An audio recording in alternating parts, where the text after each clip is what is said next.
एक गांव में दो मित्र नकुल और सोहन रहते थे। नकुल बहुत धार्मिक था और भगवान को बहुत मानता था, जबकि सोहन बहुत मेहनती था।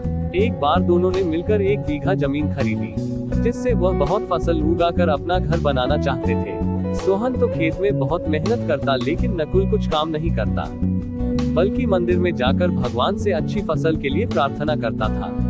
इसी तरह समय बीतता गया। कुछ समय बाद खेत की फसल पककर तैयार हो गई, जिसको दोनों ने बाजार ले जाकर बेच दिया और उनको अच्छा पैसा मिला। घर आकर सोहन ने नकुल को कहा कि इस धन का ज्यादा हिस्सा मुझे मिलेगा, क्योंकि मैंने खेत में ज्यादा मेहनत की है। यह बात सुनकर नकुल बोला, नहीं, धन का तुमसे ज्यादा हिस्सा मुझे मिलना चाहिए, क्योंकि मैंने भगवान से इसकी प्रार्थना की, तभी हमको अच्छी फसल हुई।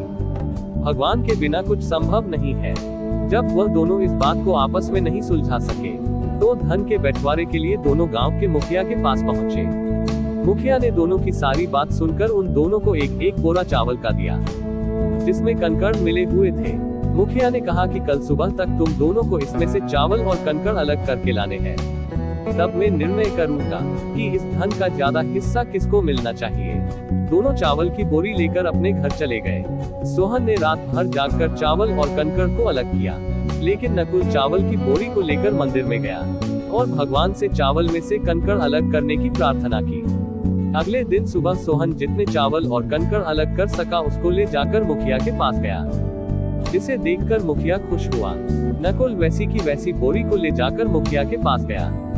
मुखिया ने नकुल को कहा कि दिखाओ तुमने कितने चावल साफ किए हैं।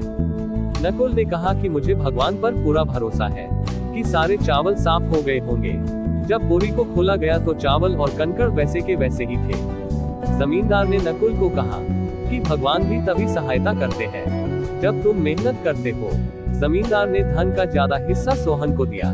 इसके बाद नकुल भी सोहन की तरह खेत में मेहनत करने लगा और अब की बार उनकी फसल पहले से भी अच्छी हुई।